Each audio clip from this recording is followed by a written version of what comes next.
जय माता दी भक्तजनों। माता रानी आप और आपके परिवार पर अपनी असीम कृपा बनाए रखे। आज हम दुर्गा सप्तशती का दूसरा अध्याय शुरू कर रहे हैं। बोलिए अम्बे मात की जय। देवताओं के तेज से देवी का प्रादुर्भाव और महिषासुर की सेना का वध। मैं कमल के आसन पर बैठी हुई प्रसन्न मुख वाली महिषासुर मर्दनी भगवती महालक्ष्मी का वचन करता हूँ, जो अपने हाथों में अक्षमाला, फरसा, गदा, बाण, वज्र, पद्म, धनुष, कुंडिका, दंड, शक्ति, खंडक, ढाल, शंख, घंटा, मधुपात्र, शूल, पाश और चक्र धारण करती है। ऋषि कहते हैं, पूर्व काल में देवताओं और असुरों में पूरे 100 वर्षों तक घोर संग्राम हुआ था। उसमें असुरों का स्वामी महिषासुर था और देवताओं के नायक इंद्र थे। उस युद्ध में देवताओं की सेना महाबली असुरों से परास्त हो गई। संपूर्ण देवताओं को जीतकर महिषासुर इंद्र बन बैठा। तब पराजित देवता प्रजापति ब्रह्मा जी को आगे करके उस स्थान पर गए जहां भगवान शंकर और विष्णु विराजमान थे। देवताओं ने महिषासुर के पराक्रम तथा अपनी पराजय का यथावत वृतांत उन दोनों देव ईश्वरों से विस्तार पूर्वक कह सुनाया। वे बोले, भगवान महिषासुर सूर्य, इंद्र, अग्निवाजु, चंद्रमा, जम, वरुण तथा अन्य देवताओं के भी अधिकार छीनकर संभ्य ही सबका अधिष्ठाता बना बैठा है। उस दुरात्मा महिष ने समस्त देवताओं को स्वर्ग से निकाल दिया है। अब वह मनुष्य की भांति पृथ्वी पर विचरते हैं। दैत्यों की यह सारी करतूत हमने आप लोगों से कह सुनाई। अब हम आपकी ही शरण में आए हैं। उसके बद का कोई उपाय सोचिए। इस प्रकार देवताओं के वचन सुनकर भगवान विष्णु और शिव ने दैत्यों पर बड़ा क्रोध किया। उनकी भौहें तन गई और मुंह टेढ़ा हो गया। तब अत्यंत कोप में भरे हुए चक्रपाणी श्री विष्णु के मुख से एक महान तेज प्रकट हुआ। इसी प्रकार ब्रह्मा, शंकर तथा इंद्र आदि अनन्य देवताओं के शरीर से भी बड़ा भारी तेज निकला। वह सब मिलकर एक हो गया। महान तेज का यह पुंज जज्वल्यमान पर्वत सा जान पड़ा। देवताओं ने देखा, वहां उसकी ज्वालाएं संपूर्ण दिशाओं में व्याप्त हो रही थी। संपूर्ण देवताओं के शरीर से प्रकट हुए उस तेज की कहीं तुलना नहीं थी। एकत्रित होने पर वह एक नारी के रूप में परिणित हो गया और अपने प्रकाश से तीनों लोकों में व्याप्त जान पड़ा।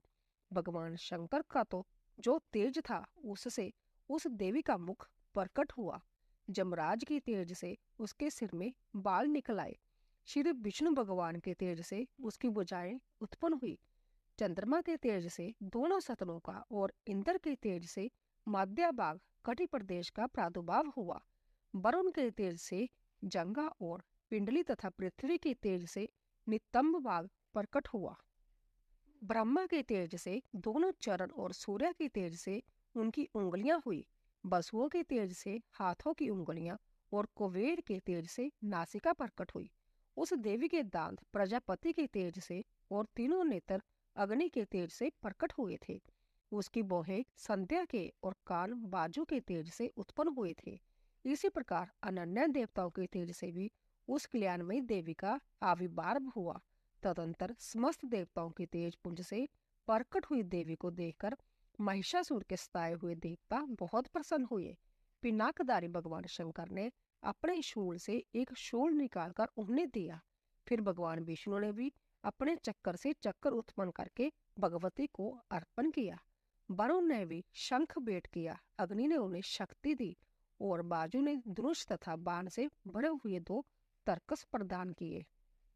सहस्र नेत्रों वाले देवराज इंद्र ने अपने वज्र से वज्र उत्पन्न करके दिया और ऐरावत हाथी से उतारकर एक घंटा भी प्रदान किया। जमराज ने काल दंड से दंड, वरुण ने पाश, प्रजापति ने स्फटिक काश की माला तथा ब्रह्मा जी ने कमंडलू भेंट किया। सूर्य ने देवी के समस्त रोमकूपों में अपनी किरणों का तेज भर दिया। काल ने उन्हें चमकती हुई डाल और तलवार दी। क्षीर समुद्र ने उज्जवल हार तथा कभी जीर्ण न होने वाले 2 दिव्य वस्त्र भेंट किए। साथ ही उन्होंने दिव्य चूड़ामणि, 2 कुंडल, कड़े, उज्जवल अर्धचंद्र, सब बाहों के लिए क्योर, दोनों चरणों के लिए निर्मल नूपुर, गले की सुंदर हंसली और सब उंगलियों में पहनने के लिए रत्नों की बनी अंगूठियां भी दी। विश्वकर्मा ने उन्हें अंततः निर्मल फरसा भेंट किया, साथ ही अनेक प्रकार के अस्त्र और अवैध कवच दिए। इनके सिवा मस्तक और वक्षस्थल पर धारण करने के लिए कभी न कुमालने वाले कमलों की मालाएं दी।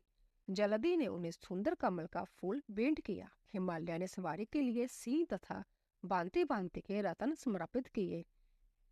धनाध्यक्ष कुबेर ने मधु से भरा पान पात्र दिया तथा संपूर्ण नागों के राजा शेष ने, जो इस पृथ्वी को धारण करते हैं, उन्हें बहुमूल्य मणियों से विभूषित नागहार भेंट दिया। इस प्रकार अन्य देवताओं ने भी आभूषण और अस्त्र शस्त्र देकर देवी का सम्मान किया। फिर उन्होंने बारंबार अट्टहास पूर्वक उच्च स्वर से गर्जना की। उनके भयंकर नाद से संपूर्ण आकाश गूंज उठा। देवी का जय अंतित उच्च स्वर से किया हुआ सिंहनाद कहीं समा न सका। आकाश उसके सामने लघु प्रतीत होने लगा। उससे बड़े जोर की प्रतिध्वनि हुई, जिससे संपूर्ण विश्व में हलचल मच गई और समुद्र कांप उठे। पृथ्वी डोलने लगी और समस्त पर्वत हिलने लगे। उस समय देवताओं ने अंतत प्रसन्नता के साथ सिंह भानी भवानी से कहा, हे देवी, तुम्हारी जय हो। साथ ही महर्षियों ने भक्तिभाव से विनम्र होकर उनका स्तवन किया। संपूर्ण त्रिलोकी को शोभग्रस्त देख दैत्यगण अपनी समस्त सेना को कवच आदि से सुसज्जित कर हाथों में हथियार ले सहसा उठ खड़े हो गए।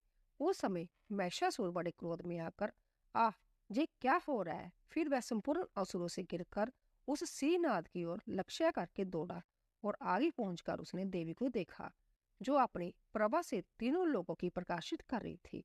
उनके चरणों के बार से पृथ्वी दबी जा रही थी। माथे के मुकुट से आकाश में रेखा सी खींच रही थी तथा वह अपने धनुष की टंकार से सातों पुतालों को शुद्ध किए देती थी। देवी अपने हजारों भुजाओं से संपूर्ण दिशाओं को आच्छादित करके खड़ी थी। तदंतर उनके साथ दैत्यों का युद्ध छिड़ गया। नाना प्रकार के अस्त्र शास्त्रों के प्रहार से संपूर्ण दिशाएं उदासित होने लगी। चुक्षुर नामक महान असुर महिषासुर का सेना नायक था। वह देवी के साथ युद्ध करने लगा। अन्य दैत्यों की चतुर्गुणी सेना के साथ लेकर चामर भी लड़ने लगा। 60,000 रथियों के साथ आकर उदगर नामक महादैत्य ने लोहा लिया। 1 करोड़ रथियों के साथ लेकर महाहनु नामक दैत्य युद्ध करने लगे, जिसकी रोई तलवार के समान तीखी थी। वह असिलोमा नामक का महादैत्य 5 करोड़ रथी सैनिकों सहित युद्ध में आ डटा। 60 लाख रथियों से घिरा हुआ बाष्कल नामक दैत्य भी उस युद्ध भूमि में लड़ने लगा।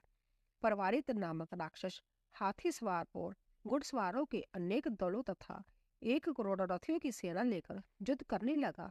बिडाल नामक दैत्य 5 अरब रथियों से गिरकर लोहा लेने लगा। इनके अतिरिक्त और भी हजारों महादैत्य रथ, हाथी और घोड़ों की सेना साथ लेकर वहां देवी के साथ युद्ध करने लगे। संव्या महिषासुर उस रणभूमि में कोटि कोटि सहस्र रथ, हाथी और घोड़ों की सेना से घिरा हुआ खड़ा था। वह दैत्य देवी के साथ तोमर, बिन्नी ताल, शक्ति, मूसल, खंडक, परशु और पटिश आदि अस्त्र शस्त्रों का प्रहार करते हुए युद्ध कर रहे थे।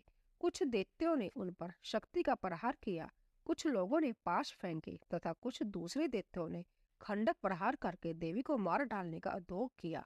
देवी ने भी क्रोध में बढ़कर खेल खेल में ही अपने अस्त्र शस्त्रों की वर्षा करके दैत्यों के वह समस्त अस्त्र शस्त्र काट डाले। उनके मुख पर परिश्रम जात थकावट का रंज मात्र भी चिन्ह ना था। देवता और ऋषि उनकी स्तुति करते थे और वह भगवती परमेश्वरी दैत्यों के शरीरों पर अस्त्र शस्त्रों की वर्षा करती रही।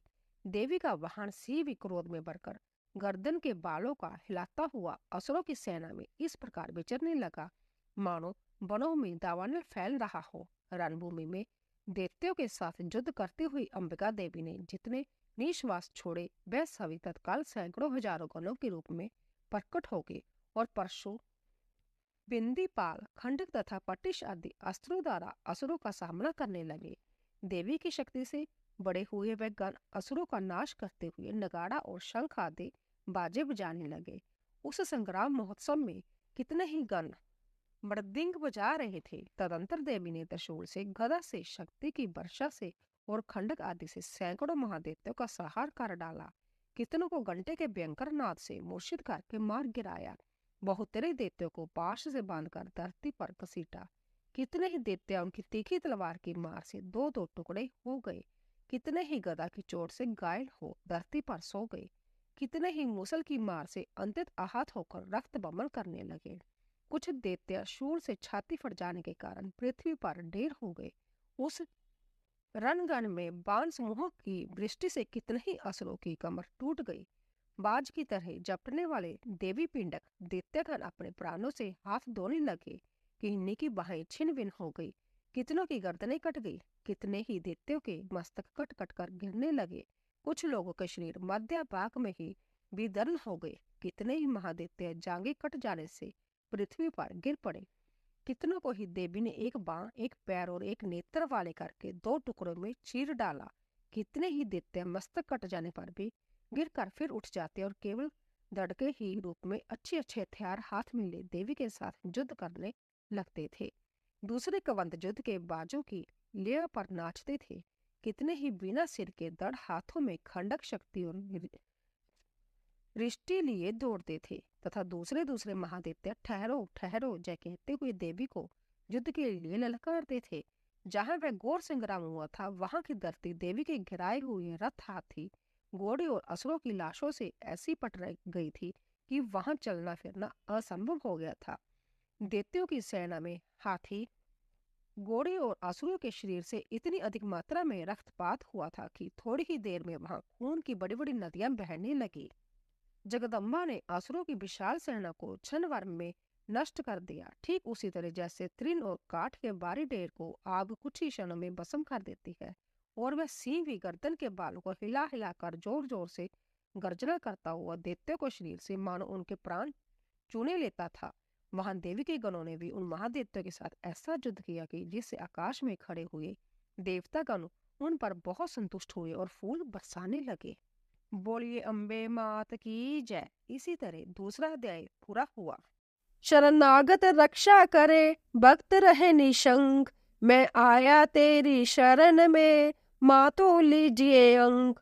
तुम हो जगत जननी मैया मेरे भी कष्ट निवारो तो जानू। लाखों की बिगड़ी बनाई है तुमने मेरी भी बिगड़ी संवारो तो जानो। गोदी बिठाओ जा चरने लगाओ मुझे शक्ति भक्ति का वरदान चाहिए। पार किए भव सिंधु से लाखों तुझको मैया मुझ पे मेहरबान होना चाहिए। जय माता दी।